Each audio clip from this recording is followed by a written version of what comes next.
Greetings, everyone. Hello, Joy, Yolanda. Hi, Pamela. Hi, Beulah, Karen. Hi, you guys. Welcome to Turning a Moment into a Movement. And I am your host, J Love. And I also represent the Justice for Gerard Movement. And for those who, if this is your first time, Gerard was my son who was wrongfully convicted of a crime that he didn't do. He was innocent, didn't know anything about this crime, but yet and still he served 2 years in the Michigan Department of Corrections for that crime, innocent and in prison. And so, because of that journey with Gerard, and because of all the other people that I met on that journey with Gerard, we created this platform, turning a moment into a movement. And we come here on Fridays at 6 p.m. to discuss injustice and wrongful convictions. So thank you for joining us. I'm glad that you're here.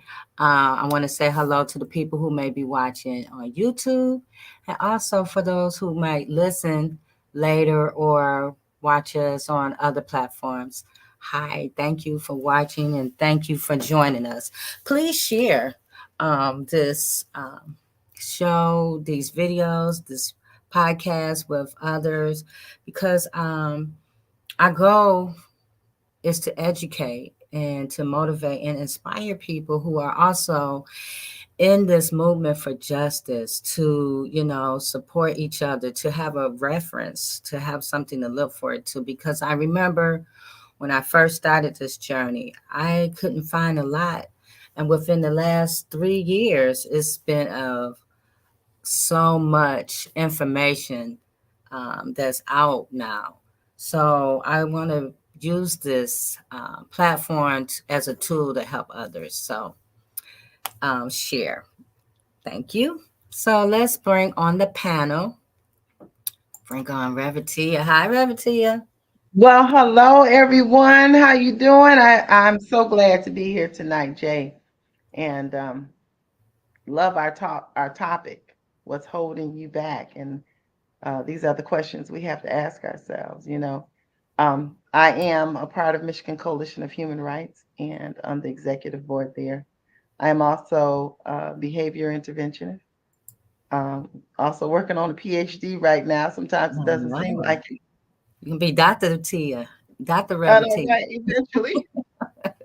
And the one exciting thing is I am a part of um, Oneness and Wisdom G100 women all over the world who we lift up women, we lift up the economic fortitude for women. And so many efforts are going around the world to protect women from imprisonment because we know that imprisonment for women has gone up globally.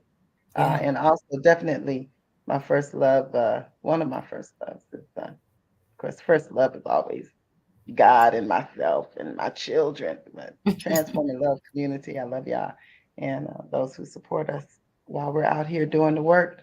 We have to lift up and be the light where we are and make sure that justice definitely is upheld for everyone. So, Yeah. Jay, I love you, and I'm so glad that you have continued on in spite of everything.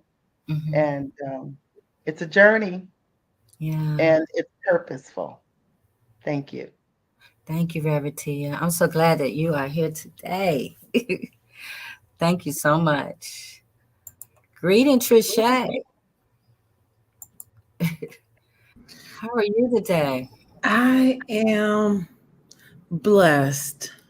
You know, I don't know if most people know, but Survivor Speak, we're going to be starting our, what do you call it, support groups back in January.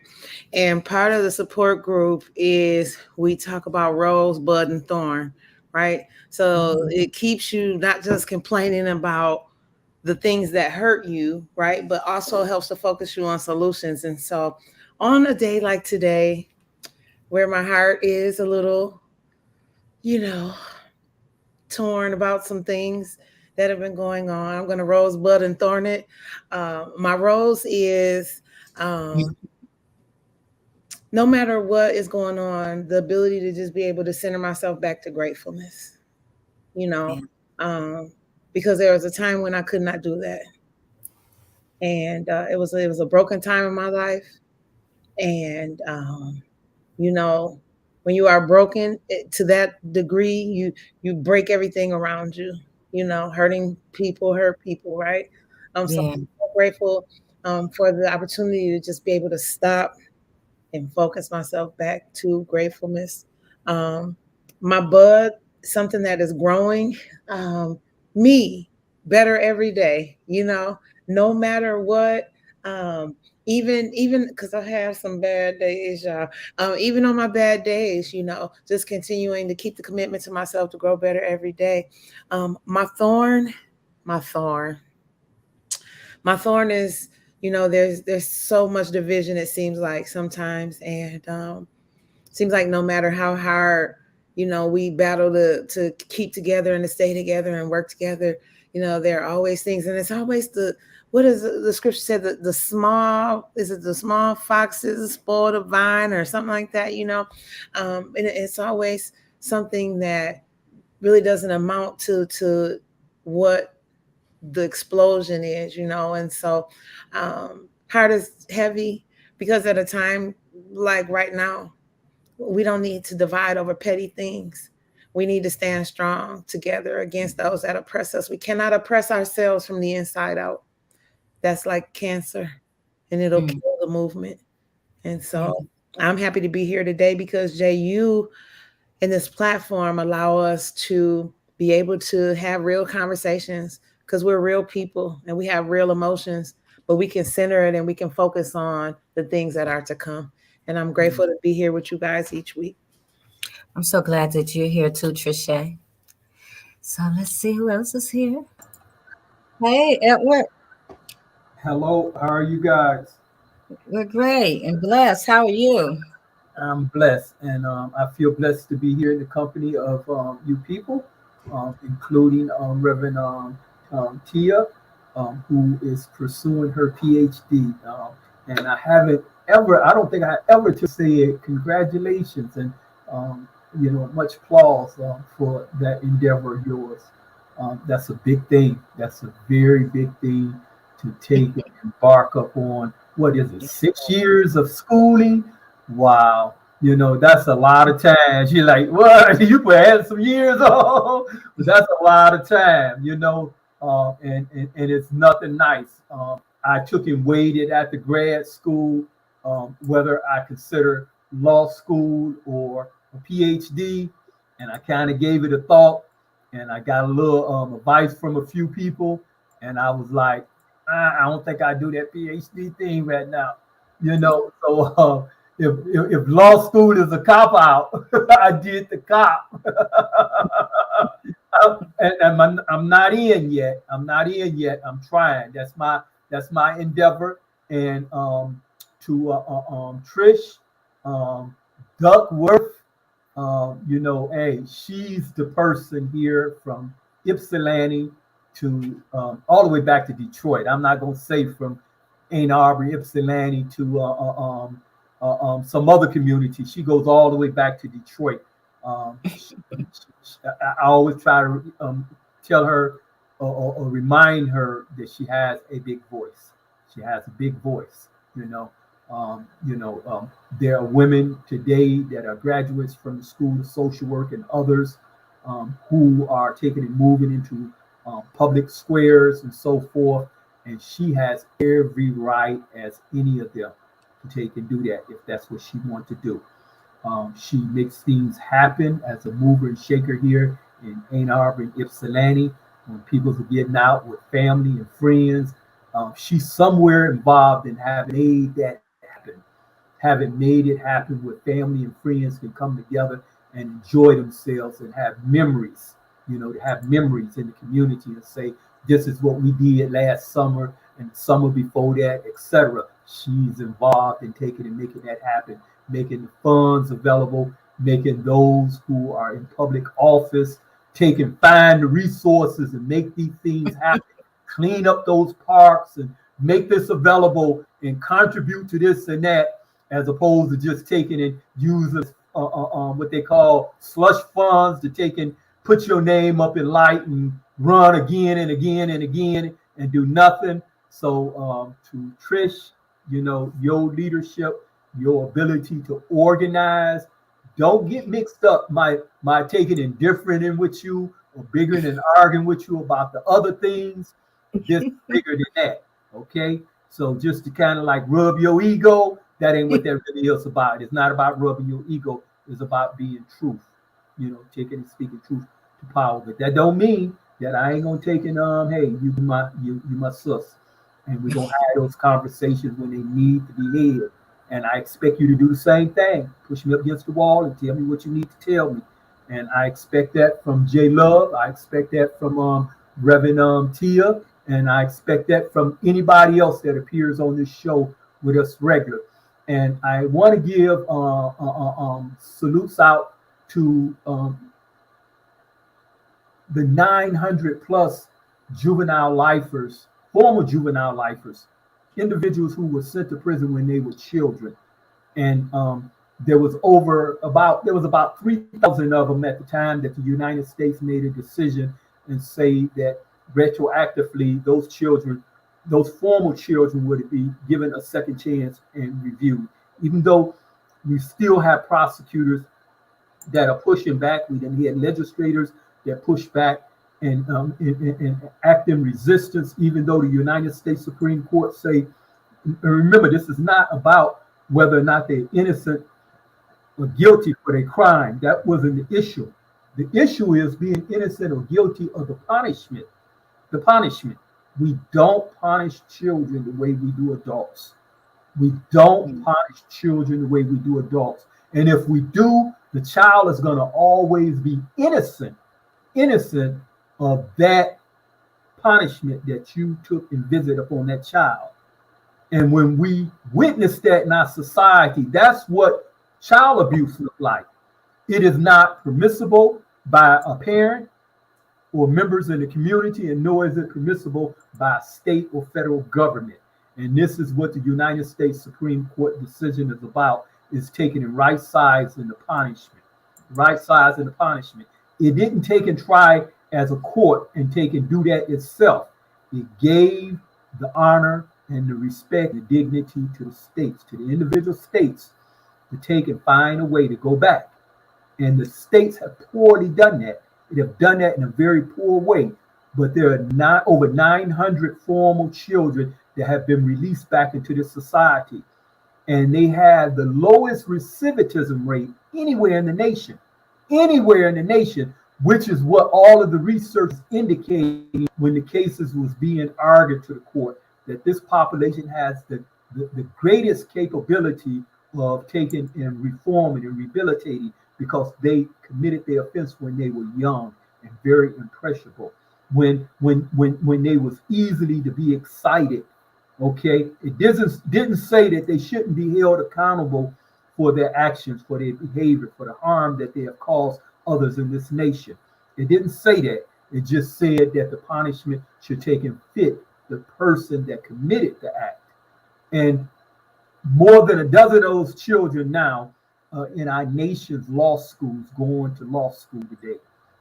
I applaud them, but not only them, I applaud the ones that then came back home and got married and beginning to start families, those who are taking and starting organizations and beginning to reach out to other children that reflected who they were. And they're taking and trying to make interdictions, to intervene into the harms that those children may have experienced in their little young lives, to make sure that they don't take and cause the same harm that's been caused to them. Because anytime you see a child committing murder, anytime you see a child committing a heinous act, those acts have been committed against them. They have witnessed and experienced the similarity. So in honor of these 900 plus children having come home and having took and changed the page, if you ain't turned the page, that's on you. But these former children done come home and they done flip the script. They demonstrate themselves as being some of the most responsible citizens in our nation. And I am very proud of them. And in fact, I'm proud to be one of them. So take care. Thank you.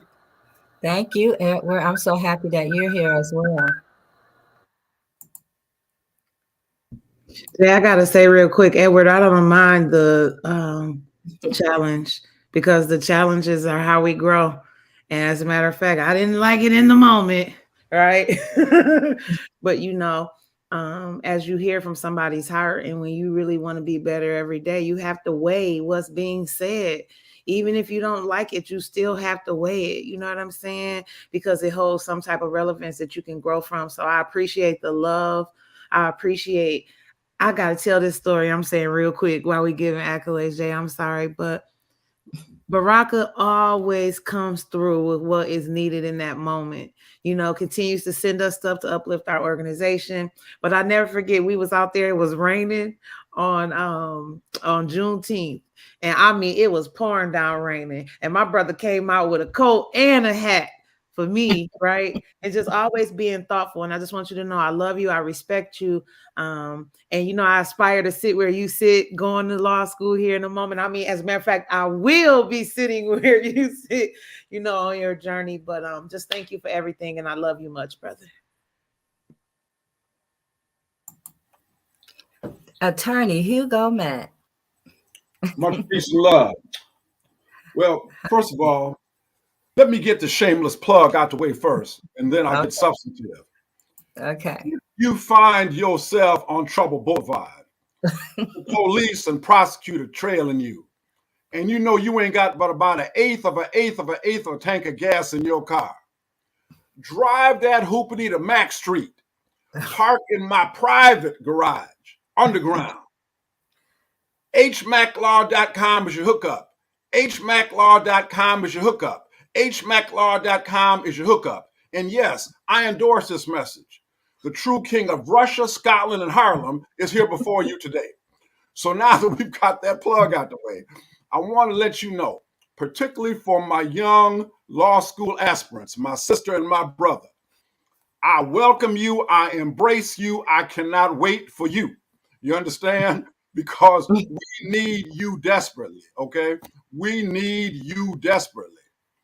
A war is made up of many battles, okay? A war is classically made up of many battles.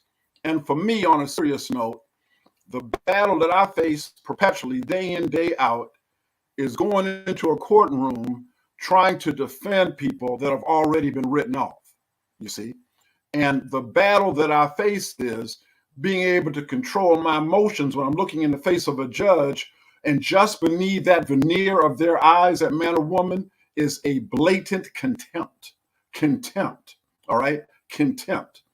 Contempt for me taking their time, contempt for me filing motions, contempt for me grilling police, contempt for me grilling experts on the stand, because everybody knows that man or woman, and far too often, so Khadijah or Kwame, would not be there unless they behinds had broken the law.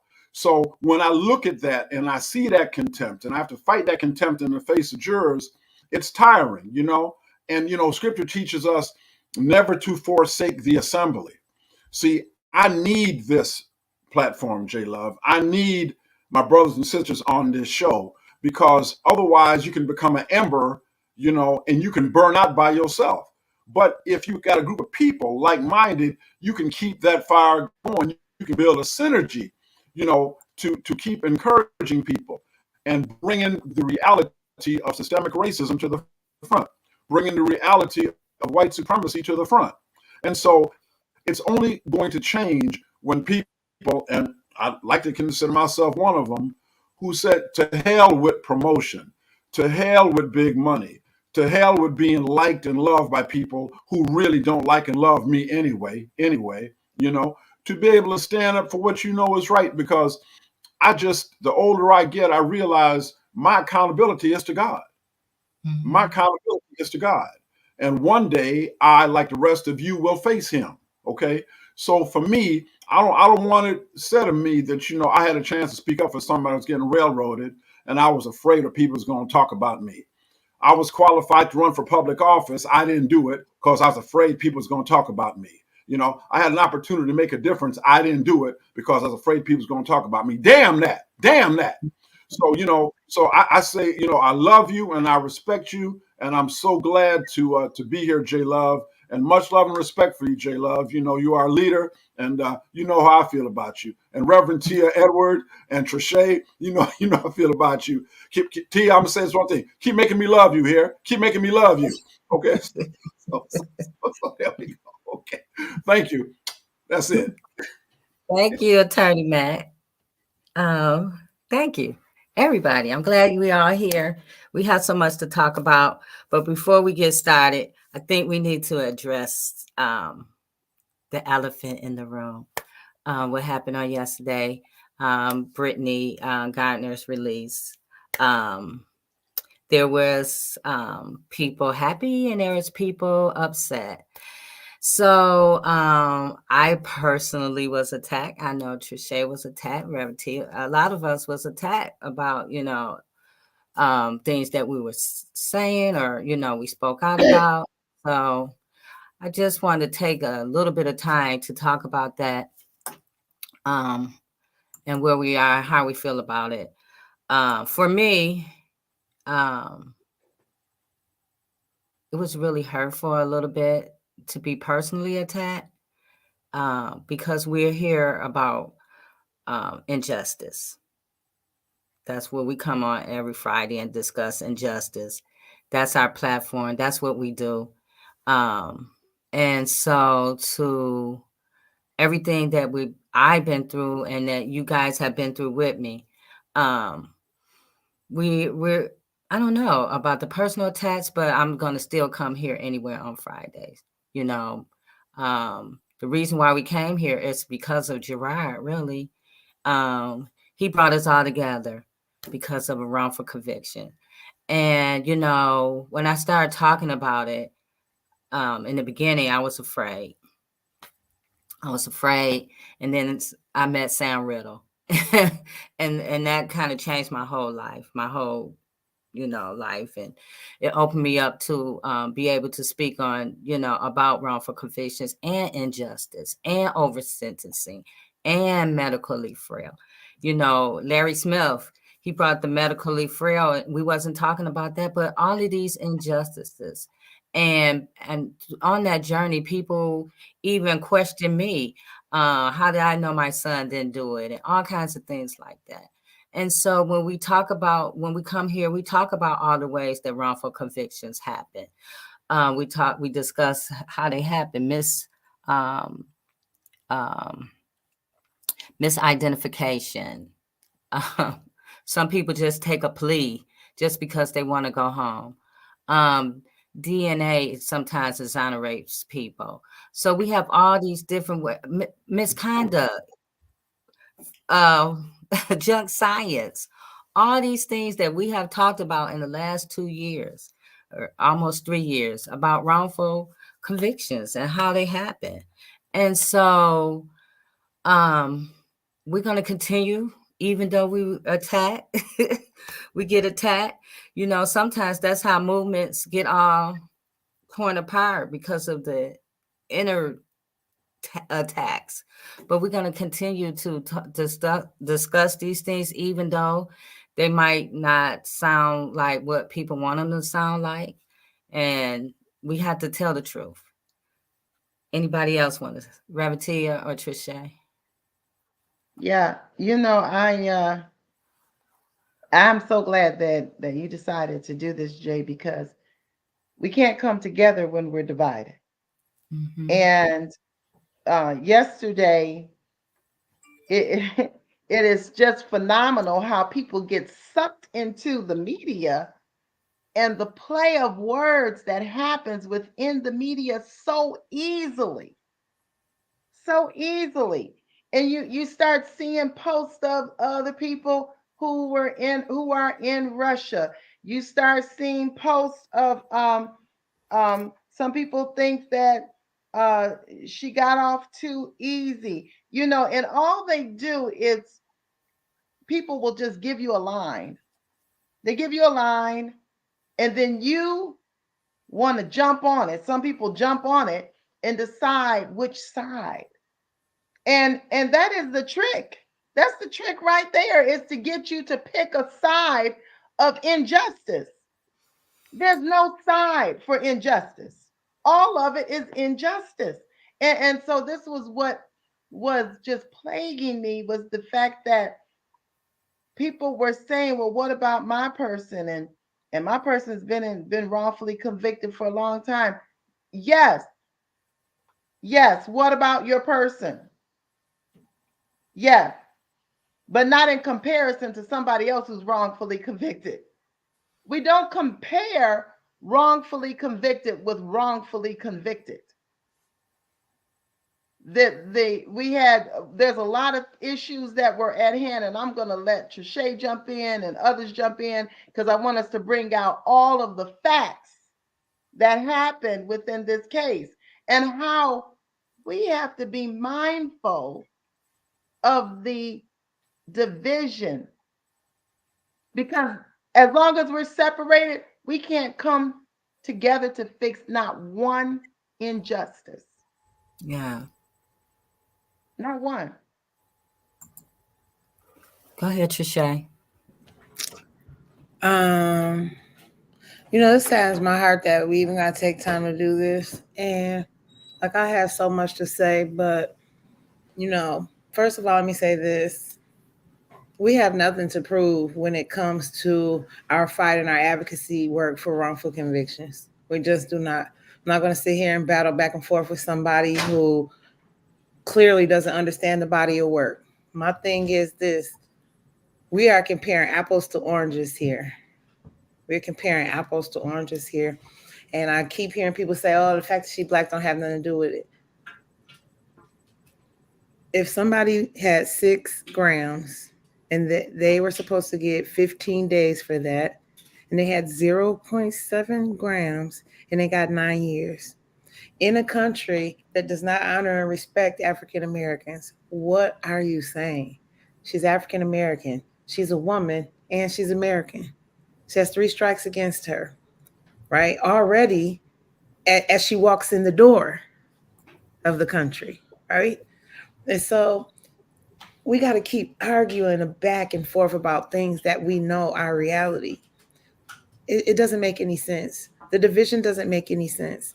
And I want to say this, like, for people to be like, oh, well, who's doing this and who's doing that, and you wasn't here and you didn't go there. And let me tell you something, everybody has their lane. So I encourage you to find yours and stay there, right? And get some work done. See, what happens is when we spend so much time complaining, and don't get me wrong, I vent, right? That's what Baraka was getting on me about. Stop venting on the internet, right? So don't get me wrong, I vent, right? But you ain't going to just catch me just venting. You're not going to catch me just venting. Why? Because I'm battling on the front lines. I'm court watching. How many cases you done court watched, right? We had rallies. We dealing with families. This is no joke. This is no game. You saying things that's personal, and I get it because it's your loved one. But we got loved ones too. But we're not just fighting for our loved one.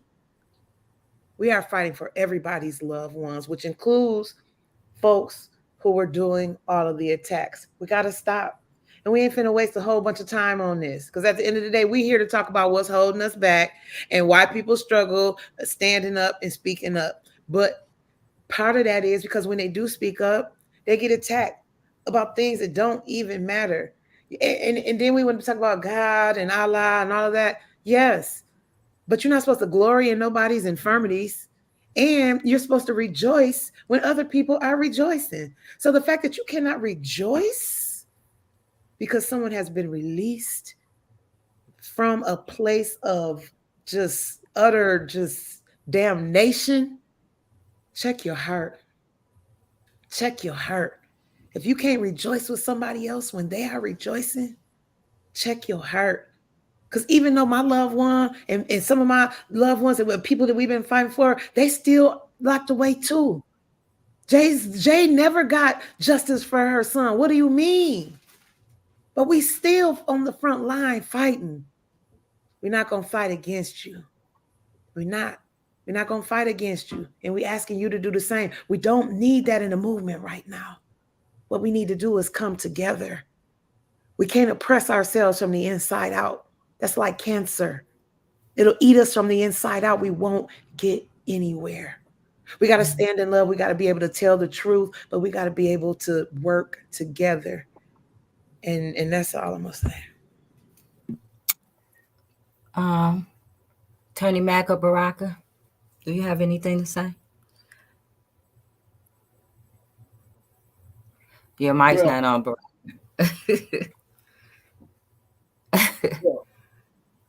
Well, go ahead. I will go say, ahead, man. I will say this.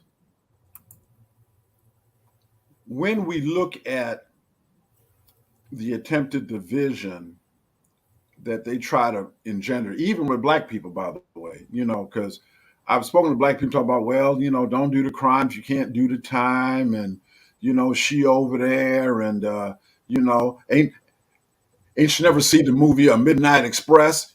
Y'all remember that movie Midnight Express? Remember that movie? Okay, you know what I'm saying? So and my response to them was, it's so unfortunate. And I'm sorry, I focus a lot of my conversation on black folks. I do. Because, I'm not saying other people don't have maladies and things to overcome, but really, they got a million other people to address other people and their maladies. I look at my job and my journey here to talk about things that affect me and people who look like me. Because if it's a race war, me and everybody else on this panel, we're targets. We are automatic targets. So I have a vested interest in addressing all of our well-beings.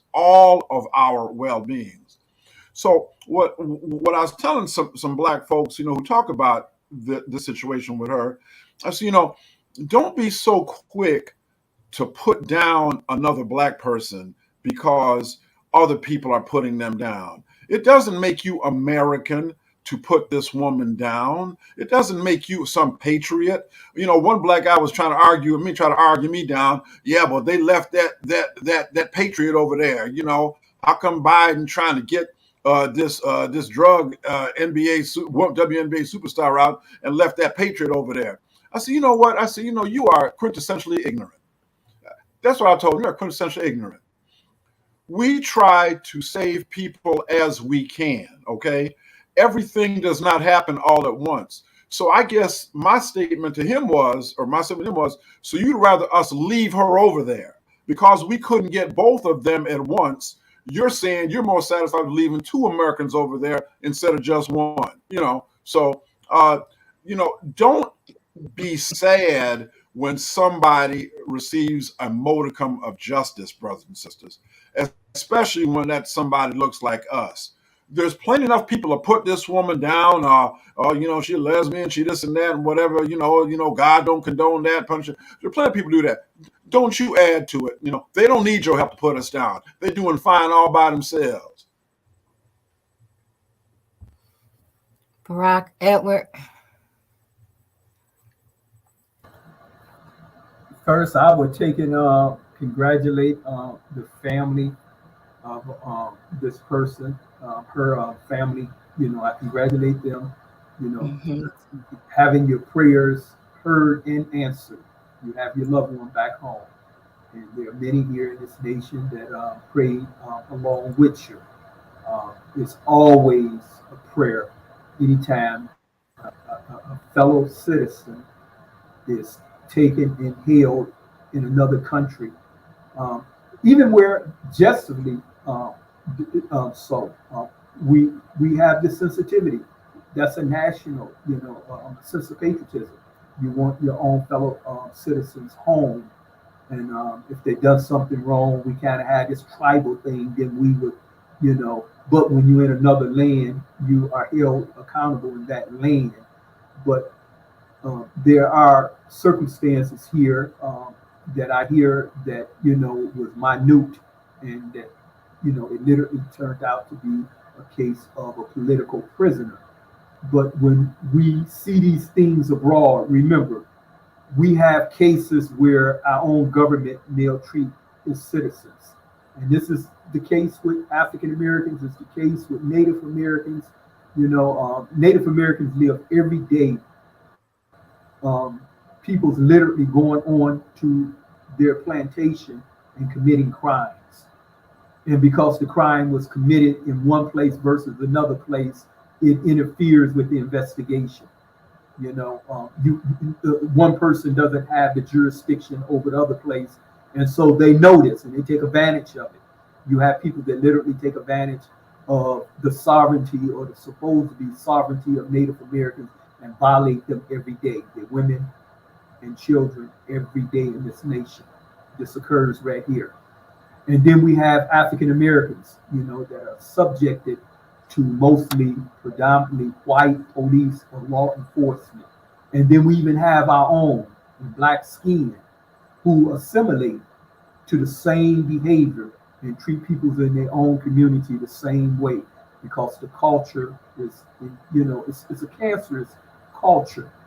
And so anytime we see nations doing this, we get an example of some of the abuses that they do anyway. These are some of the abuses that they're doing. They're doing it to their own citizens or they're doing it to others. It's just coming to the surface. But it's a good thing anytime an American is brought back home where we believe that that person were maltreated. And so it's a foreign thing to us as African Americans when our own government turns on us, when our own government that's supposed to take and protect us, treat us like animals, you know, and throw us in cages. And when our own local government take an order against closing down prisons simply for the sake of employment, not crime, but employment. So if they can't have their way, they'll make up a crime to justify your being there. This was the reality of the post a proclamation in this country, the 13th Amendment, where they wasn't content with us leaving plantation and not getting that free labor, and so they came up with all of these work camps and began to take. And this is the nation's history of policing and imprisonment. You know, these are abusive realities of government. There is no one government that has a monopoly over it. Okay, we don't want to get caught up on this minute case. It's minute in comparison to what's going on every day in this nation. Every day, what goes on in other nations, whether you're talking about in Iran or whether you're talking about in North Korea or you're talking about Russia. This is a reality of the abuse that goes on in many of the nations. So let's not get caught up on just the microscopic, you know, but keep our eye on the bigger prize. We value freedom, and we want the freedom of everyone without any contradiction. Sometimes I say and I pray that I hope nobody took that to mean that I meant something else. Like I made mention about we're doing this last year where we were protesting and people were identifying statues of former generals of the Civil War that's still standing as heroes in our nation courtyards and things like that. And rightfully, they demanded that they be taken down. And some of them went to physically take it down. And I made reference to images of supposedly image of God. And I made reference to images with blonde hair and blue eyes. That don't mean that I got an issue with people with blonde hair and blue eyes. I don't have a problem with blonde hair and blue eyed folks. But I do have a problem with someone putting that image as the proposed image of God. That's the difference. So don't get it wrong. You know, I have an issue with, you know, a large number of brothers or sisters taking and going outside of their sexuality, but that don't mean I don't respect their humanity. It doesn't mean that I won't stand up and fight for their right to take and be respected as a human being. Okay, their choice of how they orientate and express themselves is their personal business. That's something they have to go before God with, not me. Okay, so I'm not going to take and somehow violate their human rights, you know, because I differ with their personal choices.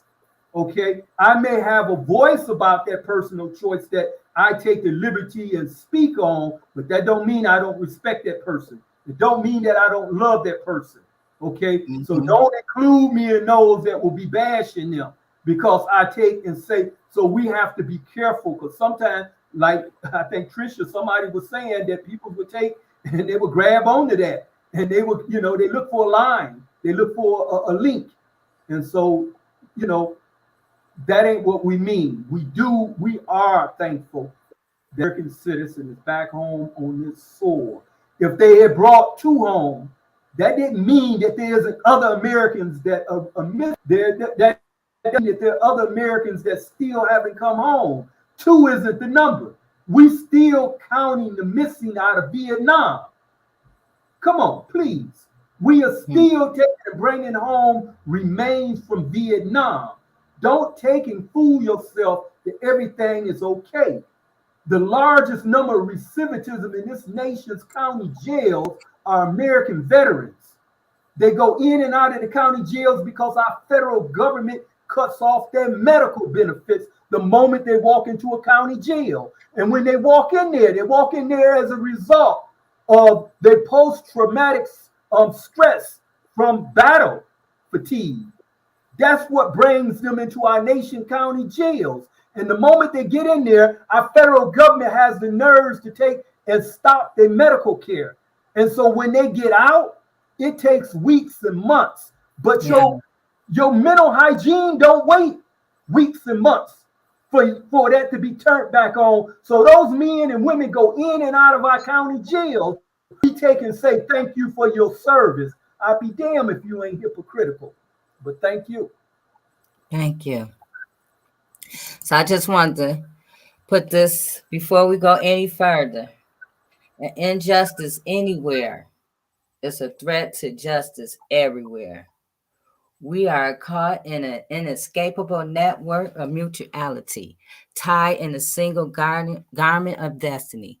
Whatever affects one directly affects all indirectly. That's from Dr. King. So when we saying this, what affects one affects us all. We all, you know. So that's about all of it is about us, no matter what. So I'm glad we got that over with. Now we can move forward with the conversation. So what brought this conversation up, you guys, was because a person reached out to me and she basically was saying that a person that was friends with me on social media, she knew through, long periods of time. They grew up, they were family at one time. And she never knew what happened to him. And then she found out that he had been in prison. And she said that, no one ever told her, and they grew up together as, younger kids. So she said to me, she sent me a message and said, maybe we need to discuss how we don't speak up, how we don't talk amongst each other, when in regards to our loved ones when they're incarcerated. And so I think I was having a conversation with Baraka about it. And so I thought it was a great idea that we discuss why, we don't talk up. I know in many communities, in our community, Black community especially, there's a stigma when someone is incarcerated. I don't know where it comes from, but there's a stigma, there's a shame connected with it. And so I know that's one reason why people have a comfortability with having a conversation. But 10 years later, it's like, I guess it was been 20 years. She hasn't seen this person and she finds out that they have been in prison all this time. So I'm going to let you guys discuss, why is it that we don't speak up? Who want to take the mic? I must say that one of the things I know to be true is that people become complacent. and they're used to not speaking up. Mm.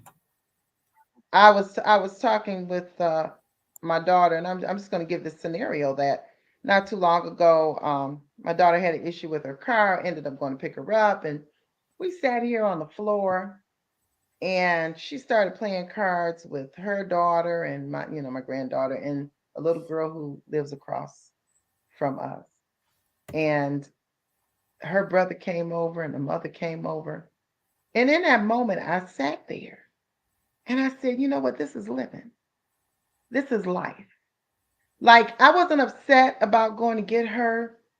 And for that moment, was nothing but love going on in this place. And at the place where I live, people find it comfortable enough to come, to eat, to talk, to feel peace. And we have conversation. What I do notice with many people is we don't have that conversation.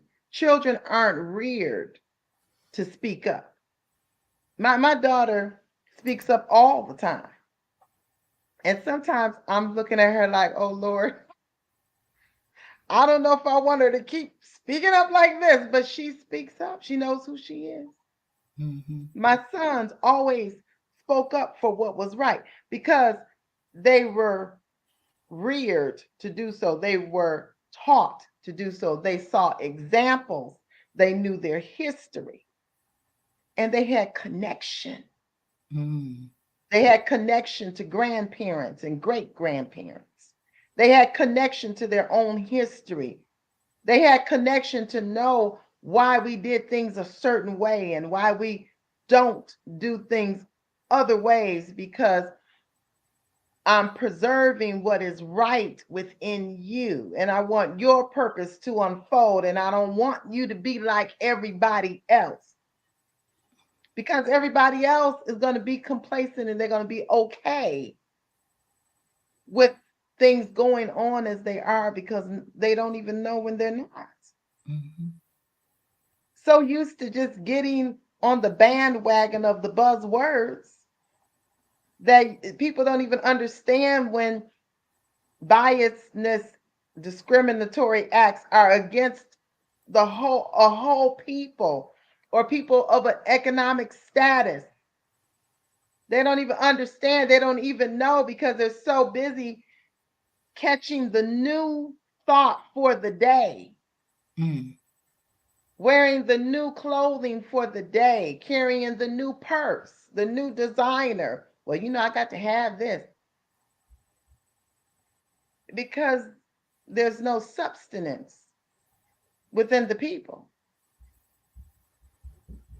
We've allowed society, we've allowed the media, we have allowed these external circumstances to lead our families. And it is high time for us to take our families back and garrison them, guard our children, guard our hearts,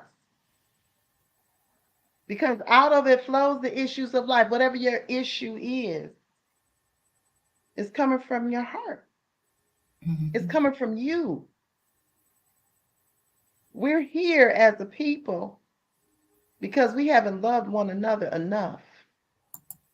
We're here as a people because we didn't honor our children. We haven't honored our adults. We haven't honored our grandparents. We haven't honored our ancestors. Mm-hmm.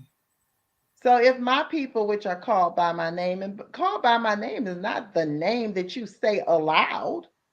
It is the nature. If you look up the word name in its reality, it is the nature. If you're called by the nature of God and you humble yourself, pray and seek the face of God in you, and seek the truth. And let me tell you something.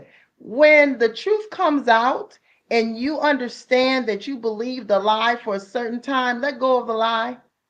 Don't just keep holding on to the truth because you want to be right. That's your ego. Free yourself. The truth makes you free. It creates you to be free. Know truth. Know yourself. Yeah, Robert Tia.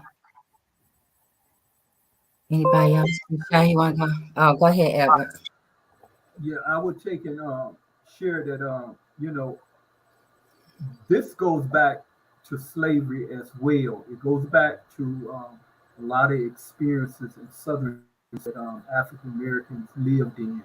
When something happened, when white folks visited evil upon black people, their response was to be quiet. They were taught scared. They was taught to take, and if we done something wrong to you, you don't tell nobody. You don't have a right to tell anybody. You didn't even have a right to take and pray about it. Okay? Because they considered themselves to be your God. They consider you to be their property, and that you didn't have the prerogative to take and share that with anybody. And whether it was your being raped or lynched or whipped or whatever it was. And our family took and kept secrets. The elders would take and sometimes huddle among themselves and have conversations about the traumatic experience that they had in those southern states. And they very intentionally kept it from, the children that didn't grow up and didn't experience that. And then when they even introduced them to it, they made a selective choice or decision of which of the children to take to teach or to inform about this experience. And my family, on my father's side, his parents and his family, particularly his my grandmother and grandfather on my father's side, they pointedly would take and not share certain things with me, and they would tell me why. They said I was too much like my mama, which was very outspoken, and assertive. They felt that, hey, he like his mama. He want to fight. You don't tell him, because he look at it and he want to be competitive. And so many times I didn't learn things until I insisted. I would take and become more and more inquisitive. And even then, sometimes I didn't learn things, but I would take and pick up bits and pieces of things. Like I wasn't one of the grandchildren that was immediately welcome to be put in the family's caravan and taken down soft when the family visit. And I was told, no, you liable to say something, you get your whole family in. And so that was the excuse why I couldn't go. And I'm like, hey, everybody going down south to family reunion. I want to go down south and meet grandma and grandpa, because I still had great grandparents that was living down there. I eventually got to go, but I had been denied that opportunity numerous times because of them, my similarity with my mother, that I'm too outspoken, that I'm too aggressive. I would assert myself, and they was like, you can't do that. You can't do that down there. And my grandparents were frightened. They didn't show that type of fear in the environment here in the northern states, but even just talking about their home state where they came from, like many African American families that came here to Detroit, my family, like many, came here looking for jobs. They came to escape the environment in southern states, and they went to places like Chicago, Indiana, and Ohio before they came here to Michigan. And many of them left their children back down south while they took and found jobs, and then later they sent for their families down here. One of my grandfathers worked at Ford Motor Company for almost just under 50 years. The other one worked at General Motors for just under 50 years. And even after my grandfather, the one that worked at that Ford Motor Company for almost 50 damn years, the plaque is on my brother's wall and his name is spelled wrong. How do you spell somebody's name wrong that worked it for you for almost 50 years, who you wrote a check for every damn week? And my grandfather went to work religiously. He worked it 7 days a week. That was typically his work schedule, and until and unless he had a few days off here and there. And most of the time, he didn't take those days off. Most of the time, he didn't take those days off. But they were very serious about things that happened to them. My great grandfather died in a house fire, and their suspicion is that white folks was responsible for that fire. My great grandfather was a minister, and him and his wife, his second wife, because my great grandmother died during childbirth. She had 13 children, and my grandmother and her twin sister is part of that. But they came home from church one night, and they dwelling, and they lived in a place that resembled that what you see down in South Africa, those little tin homes. They lived in something like that, and so you can imagine how quick a fire can go through something like that. But the family was very hush hush. We like, was it a mistake? And so even to this day, I'm not sure that the family really, they took and told us it was a mistake. But they were whispering that the white folks down there wanted his land, and that, that they killed him or to intimidate the family, because my family has a big farmland down there. They had a big, large farmland, even though my great grandfather lived it in a little tin shack because that's what he was content with. That's what he knew, almost slave. I had an auntie that lived it right across the road from him in a little wood one like that. But I had an uncle that lived up on the hill in a nice big old home. That was his parents. That's his siblings. But that's what his parents were accommodated to. That's what, like my grandmother, she would take her grandboys out to clothing stores and spend big money on us, and then want to go to the rubber sale and get hers. I'm like, hey, what are you doing? She said, this is what I'm accustomed to. I worked the 7 days a week out in the plantation, and I wore overalls. I didn't do that. I wore a dress just to go to church and come back and take it off and go back out to the plantation. They were very secretive about things. And this is what we experienced. Family member go to jail. Most often it was related to white abuse in the Black community. Mm-hmm. And so to take and speak about that was to speak about what they were doing, what white folks was doing to you. So it became a taboo. And we still take and observe it today. We are afraid to take and mention. And then because there are so many barriers around the person that comes back out, you want to keep that secret, because sizing it only take and subject the person to more persecution even upon their release.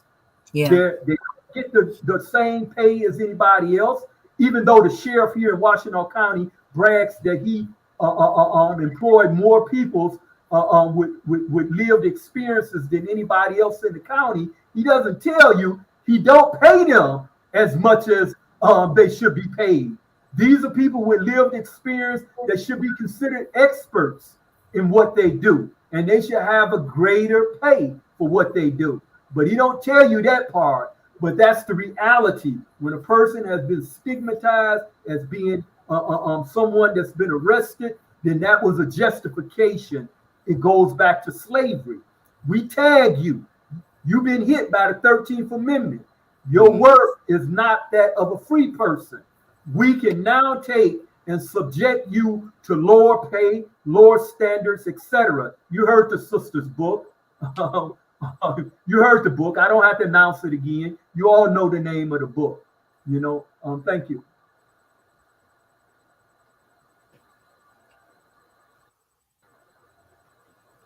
Attorney Matt. I'll try to make this brief. Lie.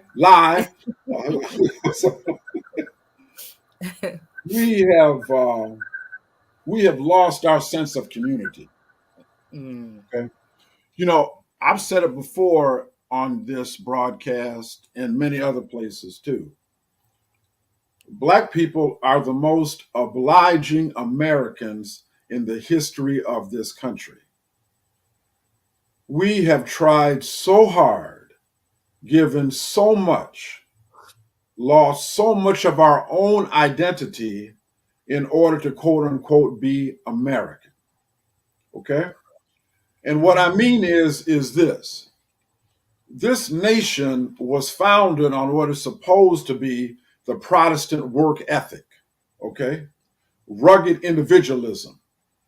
You hear all the time people of means, including black people, I might add, talk about, I'm a self-made man or woman.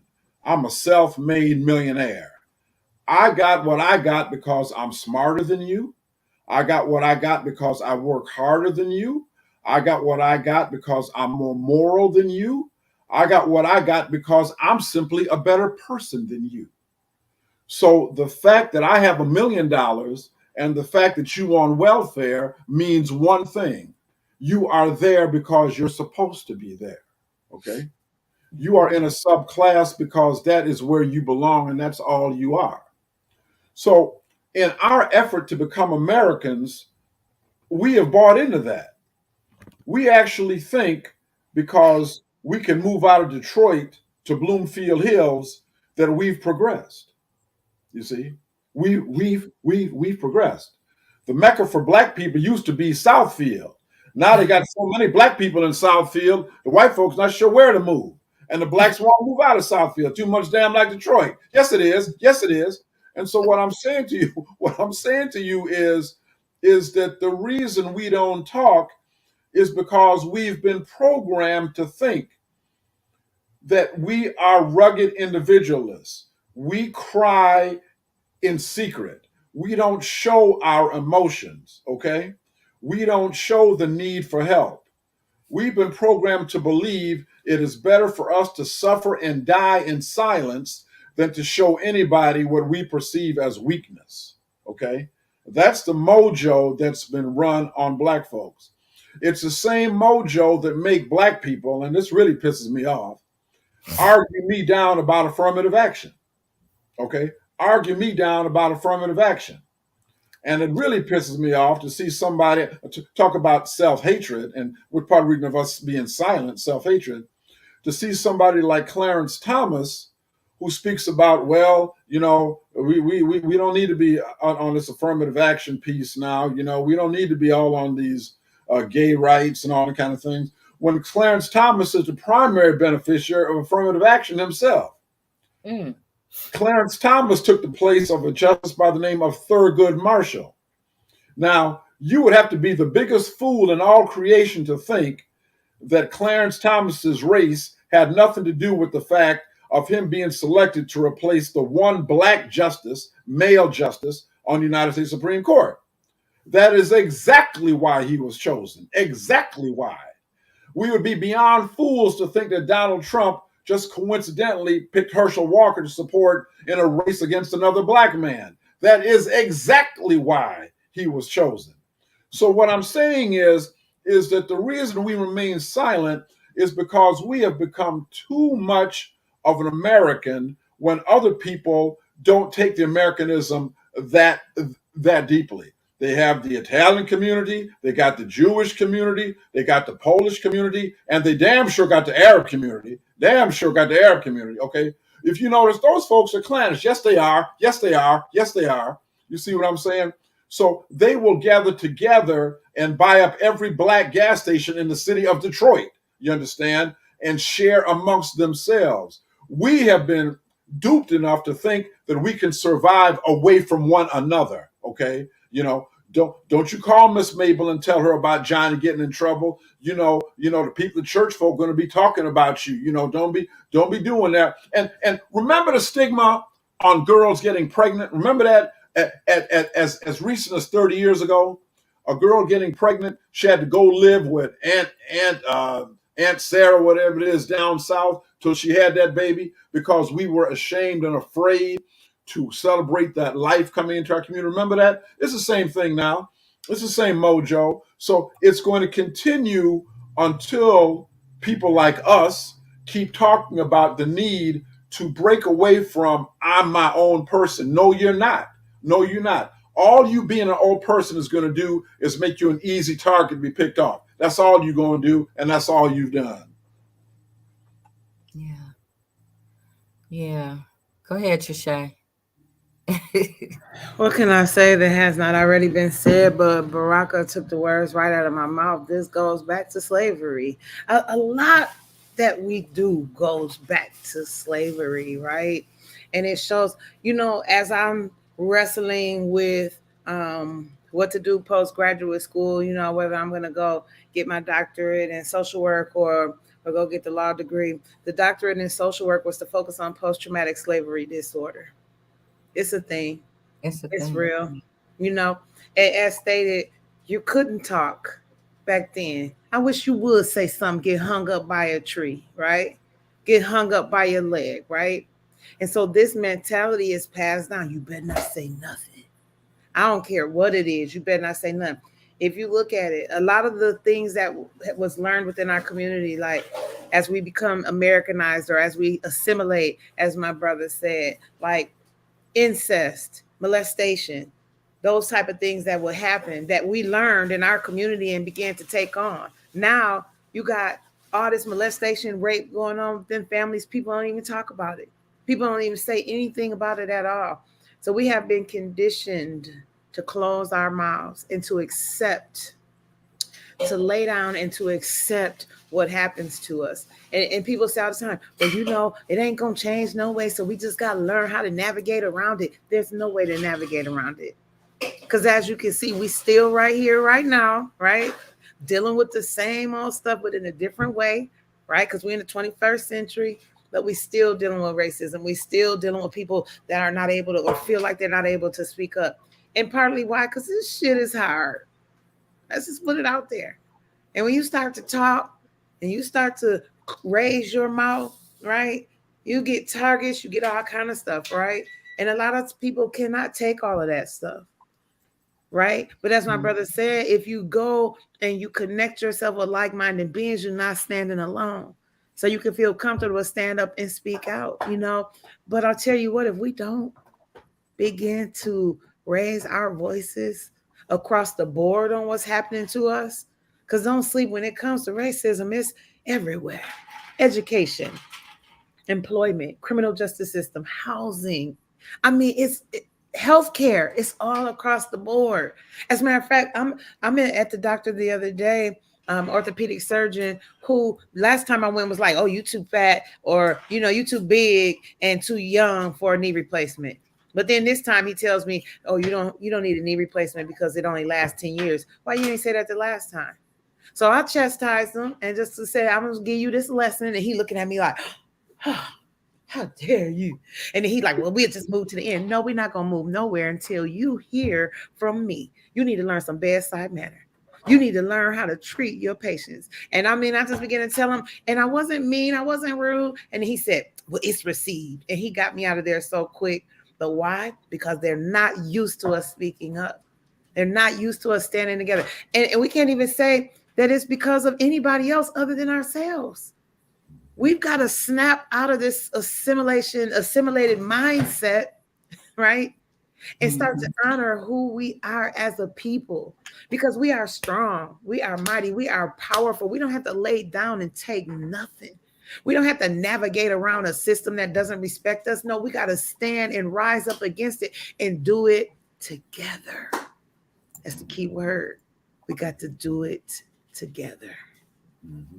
Mm-hmm. That's right. Somebody said reparations. That's it. In the story, in the conversation, run our reparations. And don't just think you could just cut a check and that's it. It's so much more that the repair is so much. But if everybody not talking about, thank you, Karen, for saying that. That's why we ain't got reparations, because we won't all stand up and speak up against it and speak up for it when we know doggone well that we deserve it. But why? Because somebody has tricked us to say, well, don't say that. Don't do that. And I'm sorry, I'm just going to put it out there. Massa been good to us. Don't stir up no trouble now. That's what it equates to. And people don't even realize it, that's what you're looking like out here. You're looking like a slave. And it's okay, because we are. I mean, you know what I'm saying? I'm Harriet, I'm Harriet. I just want to take some people with me, but some people don't want to go because it's too hard. And that's okay. If you don't want to go because it's too hard, don't stand in my way. Now, I ain't going to do what Harriet did. You see this? Oh, you probably don't see this picture right here on my wall where she got her gun. I ain't going to do that. I'm just saying, don't stand in our way. Stand down, move to the side, because we're raising up. God is raising up a people that are not scared and that are standing in truth and love. And if you're not for that, that's okay. Just step to the side and we got you. Right. Go ahead, Reverend Tia. Oh my goodness, this is so good. It's so rich. I want us to feel empowered. And what I mean is I've had to eliminate the victimhood mentality. And that's because I had to get to the root of how did this begin, because what I know is that people can only treat us how we treat ourselves or how we've been treating ourselves. And even in that, my brethren, people can only come in and rape a woman and have a practice of rape and have a practice of mistreatment if women were already being mistreated. It's the truth anyhow. And in the history of colonization, they always went after the woman first because she was the head of the household, they said. She managed the village.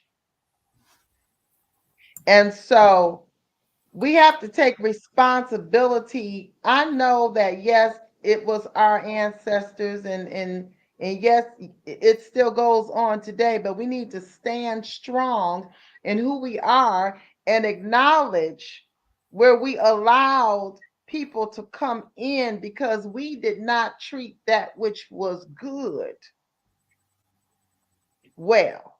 We didn't cultivate the land and call our own land good. There's no way a people should have been able to get off a boat, come to a land, and you survive in an area that you did not know. Someone had to lead them through there. And this is what we have to know. At the root of all of this is ungratefulness, is wanting to want what somebody else has, thinking that we don't have everything that we need, thinking that we did not have the richest place in the world, thinking that we needed more or somebody else outdid us. Back to comparison again. It's the same thing. It has filtrated history. When some slaves were actually sold for a piece of glass because we thought we didn't have something that somebody else had, and so they pit one against the other. Check out any time in history where there is war. There was always the narrative of division, and it was one against another. And the people who suffered the most weren't the people who had the most economically. It was the people who fought on the idea that they were fighting for their country. And many of them came back from fighting and were mistreated and treated like dogs. And so what we need to know is that true leadership will listen to the pulse of the people. What are you saying, though? What is your pulse reading? What's holding you back?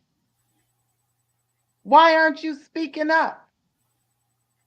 Why are people going through life with blinders on, only caring about you? Understand that the only time a message is preached about the fact that you have to separate from your mother, you're going to separate from your father, and you're going to follow the Lord is to us. ones preaching it, and the division is occurring at the family level. I said it. I said it. Take your family back. You can't have mine. You can't have not their son, not my daughter, and not my grandbaby. No, we in this together. And you know what? All them little Johns out there, y'all know. Y'all already know. And the Wallaces. Some of them. As you know, that was a division too. It's a whole nother story. But take it back. It's time to take it back, y'all. Be empowered. We're not victims. We can create a standard, and it's our time.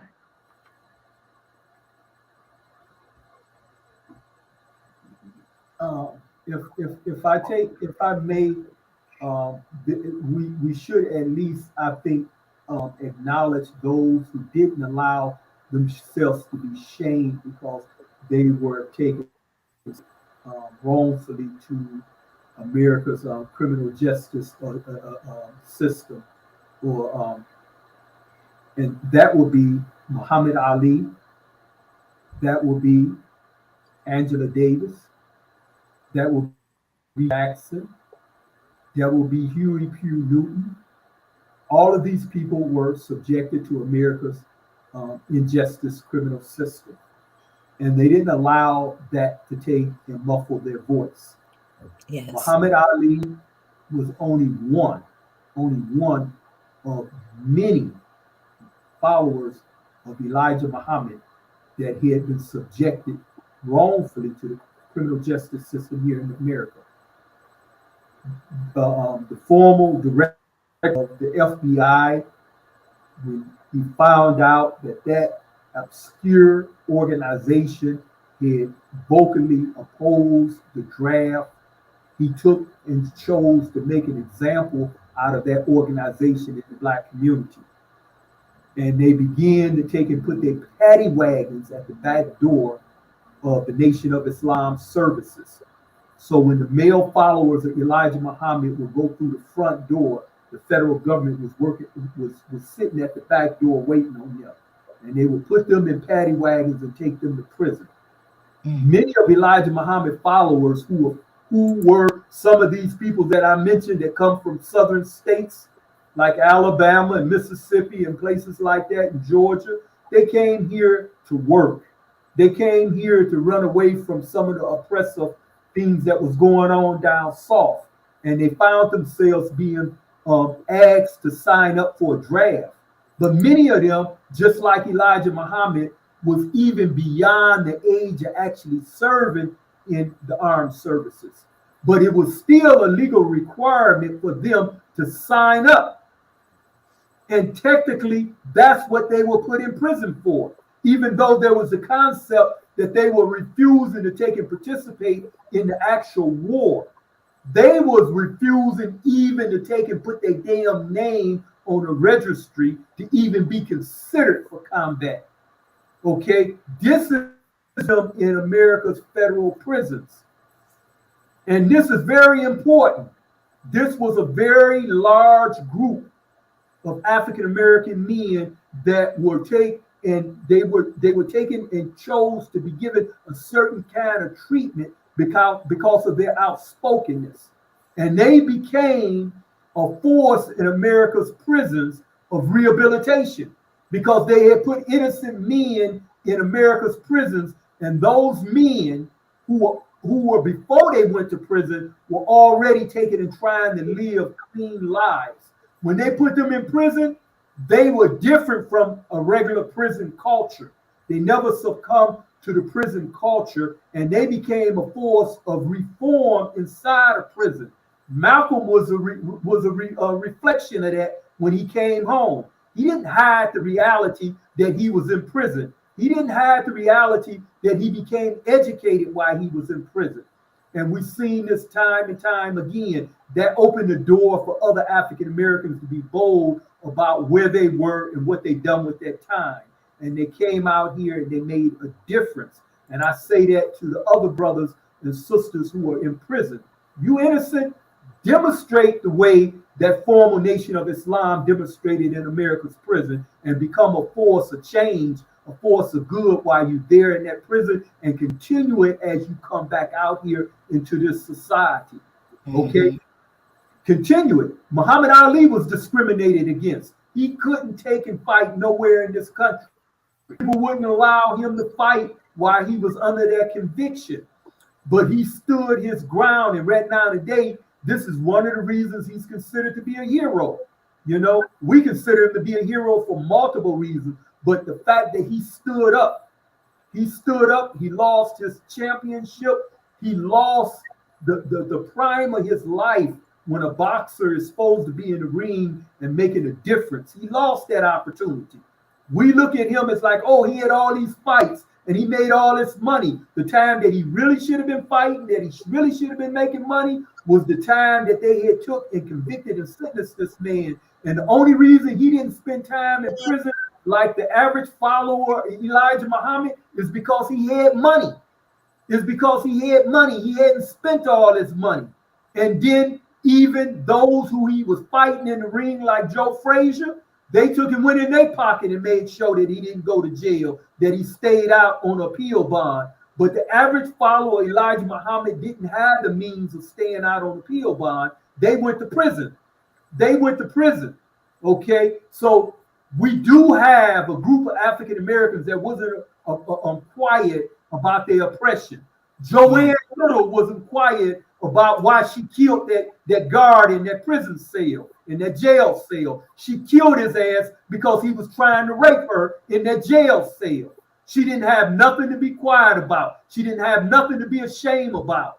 And we say that to the other sisters. Continue to be that Joanne Little. Continue to be that Joanne Little. Continue to be that Angela Davis. Damn thing to be ashamed about. Nothing to be ashamed about. So as we do speak about those who may have been quiet, there are those that wasn't quiet at all. You know, when you look at that young brother, George Jackson, he was sent to prison when he was a child, and he became a man while he was in prison. If you look at his writings and so forth, you see what we lost. He is an example of what these juvenile lifers are today. They looked at him and labeled him as a threat, like a number one enemy, public enemy to America. He have to be killed and slaughtered in the prison before they can let him back out. That was the idea, that these are animals, and this is what they are deserving. This is what they wanted to become of those 3,000 children that they had put in America's prison. They wanted them to die in America's prison just like George Jackson. They are just as worthy as George Jackson of returning back into society and being a productive member of this society. And so we do have some examples of people that didn't lay down and was quiet about their formal, stay in prison. Elijah Muhammad served time with two of his sons right here in Michigan in Milan prison. Wallace D. Muhammad was one of them, who became the leader of the organization after his father died. So the two formal leaders of the Nation of Islam both spent time in prison. Okay, and they spent time in prison together, and he was never ashamed by that. And he took and wined and dined. I don't mean wine, but he took and touched shoulders with world leaders after he come home. Nothing is Mandela having spent time in prison.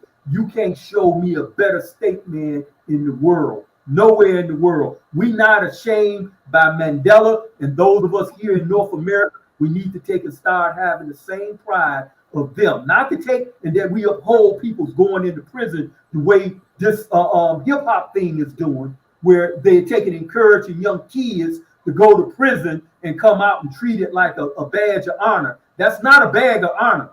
It's not a badge of honor to take and reduce yourself to that of a slave, to where you come back out here and you can't get a damn decent job.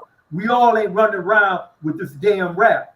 You know, we all ain't running around with that type of rap. And if I were to rap, you'll be hearing Gil Scott. Okay? If I were to rap, you'll be hearing Gil Scott. And you may not even like what I might say. But thank you very much. Thank you. I like that you said that we need to look at those who have spoken up. When you feel uncomfortable, look at those who wasn't uncomfortable. Let those people be your, inspiration. So I really thank you, Baraka, for that. That was powerful because there's so much going on. Um, that fear is really false evidence appearing real, and that fear that's holding us back. It's not probably what even was going on. And what can they do? You know what I'm saying? When we did that rally in Trische and Tia in Redford. And I remember, out of the blue, um, I didn't give anybody my phone number, but Redford police started calling me. And, every time I would say something about different things, all of a sudden I get a phone call out of the blue. I don't know how they got my number, but I'm like, we're not backing down. We came out here because we want to educate people about wrongful convictions. And sometimes you have to come outside of your element to do that. So, and you can't be afraid because guess what? People only know what you tell them. And if you haven't told them anything, how would they know anything different? So, um, I like what you said, and thank you, um, Baraka.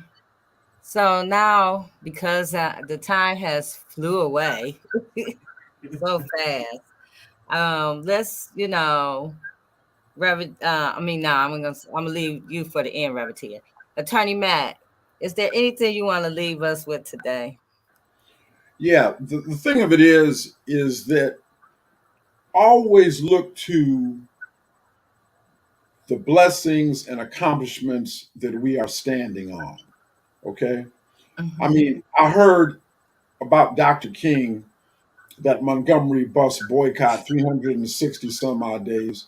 They didn't have cell phone, they didn't have all the mass communication, they didn't have all of that, but they had each other and they had heart, heart. That, and I would encourage all of you, if you haven't done it already, to really review that Montgomery bus boycott, because that was really about a group of sheep who stood up to a pack of wolves, and they beat them. They beat them because they would not scatter. That's what I'm saying. We have lost our sense of community. Okay, you know, and so I'm saying to you, to all of you, don't lose your sense of community. We are a community right now, getting together and talking and encouraging each other. Don't lose your sense of community. God never intended for you to fight this battle by yourself. He never did that. He wants us to work together. That's what that's why he created us. If it was only supposed to be about one man or one woman, there'd only be one man or one woman on the face of the earth. We wouldn't need nobody else. So, keep your pride in who and what you are, Black people, and don't let the need to assimilate with somebody else make you lose your own identity. I'm preaching to myself because in my profession, the profession of the future for Edward and Trische, you will understand exactly what I mean when you get to that point. You see, the need to conform, the need to come on in, the need to be with the good boys and good girls club. I've been fighting it all these years. And when y'all join the profession, y'all keep fighting. Keep fighting it. And Reverend Tia, and Alexandra, and our leader Jay Love, y'all are great examples for me. So hey, we love you, and I'm proud to be here. And as long as the good Lord got me this side of heaven, like you said, Jay Love, Attorney Mack, you ain't going nowhere. Right. Exactly. Trisha, what'd you like to leave us with? We will not bow down to racism. We will not bow down to. I'm sorry, I just felt like singing a little bit, but I just want to encourage us all. I know this fight is hard. I know it gets rough, but we have to continue to stand. And Baraka said it best. It's people standing. It's people standing. As a matter of fact, Jay, put it back on the big on all five of us, right? Because it's people standing. We do it here each and every week, and we will continue to stand tall together. We will stick. Cause see, just because there are moments where you will be alone, right? You might not stay alone, but you got to have the courage to stand then as well too, right? Stand knowing that even though you may be alone in the physical, the scripture says, greater are those that be with us than those that be with them. That's right. That's right. So we've got to know that no matter what the reason, I'm sorry, y'all, my pup over here playing with his toy. The reason why we can stand, right, is because of who we're standing and what we're standing for.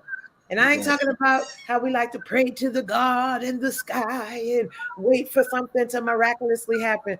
If that's what you're doing, you're going to keep doing it.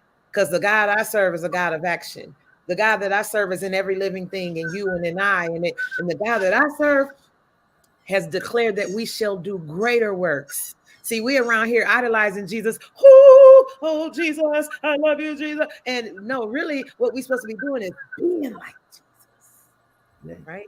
So that's what I would remind us to do. Because Jesus was with the hungry, Jesus was with the broken, Jesus was with the prisoners, right?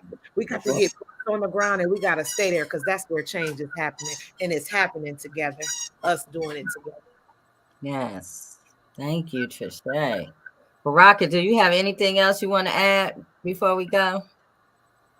I mentioned Waris Dean Muhammad, who was known as Wallace Muhammad, former son of Elijah Muhammad, that served time in prison. Remember, his father went to prison for. He actually didn't go to prison for refusing to draft. He was put on probation. He had violated his probation for refusing to send his children to a public school because he chose to take and have his wife teach them at home. And I'm gonna show you how innocent he was. His mama vindicated him because Wallace became, they described him as the most profound religious leader in America. Okay. They said when you hear this man talk, they said his ideas and his concept that he was described as the single most profound religious leader in America. And remind you, he was educated at home.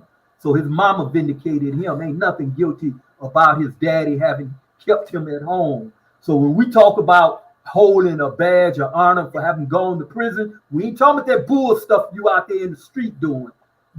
Where one being a clown, one loving one brother and killing another. That ain't what we're talking about. That ain't what we're talking about. You're going and acting up in the club and doing those type of things. That ain't nothing you need to be proud of. You need to be ashamed about that. But we're talking about good acts like this, where a man took and refused to put his child in a public school. And then when he did let his child out publicly, they took and validated what was going on in his home. Where when Sister Claire Muhammad took and let that Wallace out, he was celebrated as the most profound religious leader in this country because of his knowledge and his wisdom.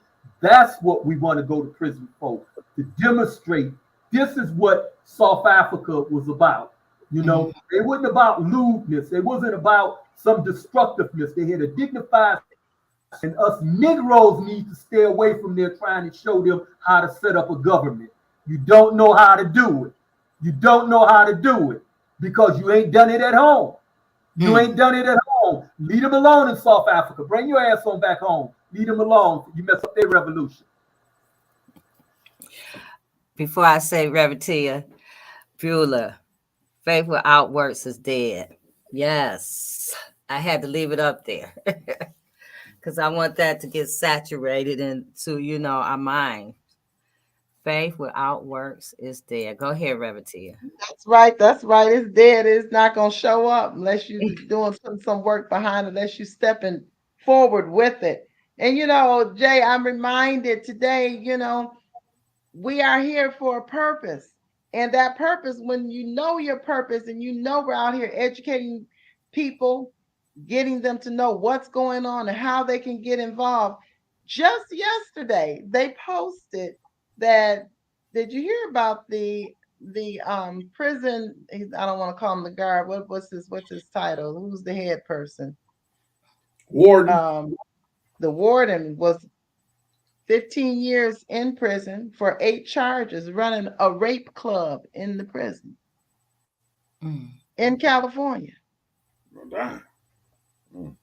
Running a rape club at the female prison. People, we got work to do.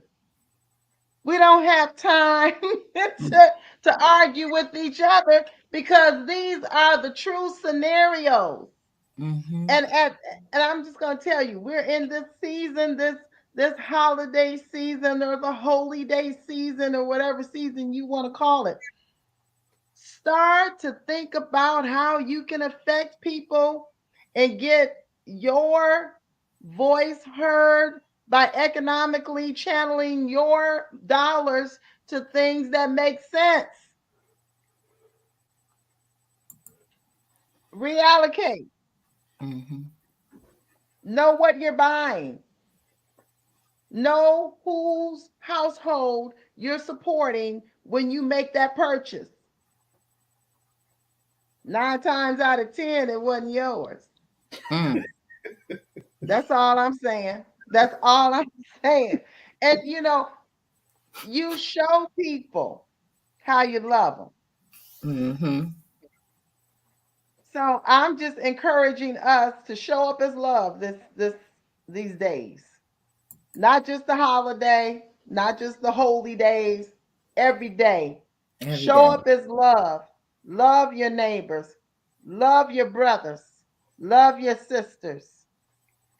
Come together. And by all means, let's heal.